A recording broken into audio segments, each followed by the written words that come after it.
আবার একটি নতুন ভিডিও নিয়ে চলে আসলাম। আজকের ভিডিওটি মূলত থাকবে একটি গল্পের মাধ্যমে তোমাদের সকলকে একটা মেসেজ দেওয়ার চেষ্টা করব। আশা করি গল্পটি একদম শুরু থেকে শেষ অবধি কমপ্লিট গল্পটি শুনবে এবং মেসেজটা অবশ্যই রিসিভ করার চেষ্টা করো, নিজের জীবনে ইমপ্লিমেন্ট করার চেষ্টা করো। তো চলো গল্পটি শুরু করা যাক। ডানা ও গাছের ডাল। একটি বনের এক বিশাল গাছের ডালে প্রতিদিন একটি পাখি এসে বসতো। পাখিটি সেখানে বসে মনের সুখে গান গাইতো এবং প্রাকৃতিক সৌন্দর্য উপভোগ করত। একদিন আচমকা এক তীব্র ঝড় শুরু হলো। ঝড়ের প্রচণ্ড দাপটে বনের বড় বড় গাছপালা উপড়ে পড়তে লাগলো।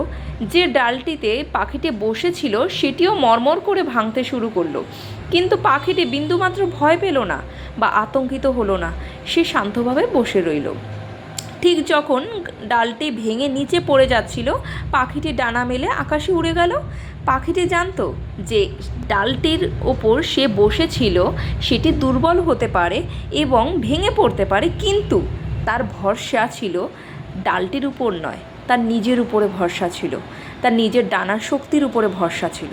তো এই গল্পটি থেকে আমরা কি শিখলাম? জীবনে আমাদের চারপাশের পরিস্থিতি বা মানুষের ওপর নির্ভর না করে আমাদেরকে বাহ্যিক সাহায্য যে কোনো সময় আসতেও পারে বা চলেও যেতে পারে, বাট আমাদের যে ইনার সেলফ কনফিডেন্স, যেটাকে বলা হয় আত্মবিশ্বাস, সেটির উপরে ভরসা করে আমাদের জীবনে কিন্তু এগিয়ে চলতে হবে। নিজের উপরে বিশ্বাস থাকলে জীবনে যে কোনো ঝড় সহজেই মোকাবিলা করা সম্ভব এবং ক্রমশ প্রতিটা কাজের মধ্যে নিজের আত্মবিশ্বাসটাকে আরও স্ট্রঙ্গার করে তোলো। যত তুমি আত্মবিশ্বাস স্ট্রঙ্গার করবে, প্রতিটা কাজকে কমপ্লিট করবে, সম্পূর্ণ করবে, আত্মবিশ্বাস দেখবে ততই বেড়ে চলেছে, তো ততই তুমি জীবনে সফল হবে।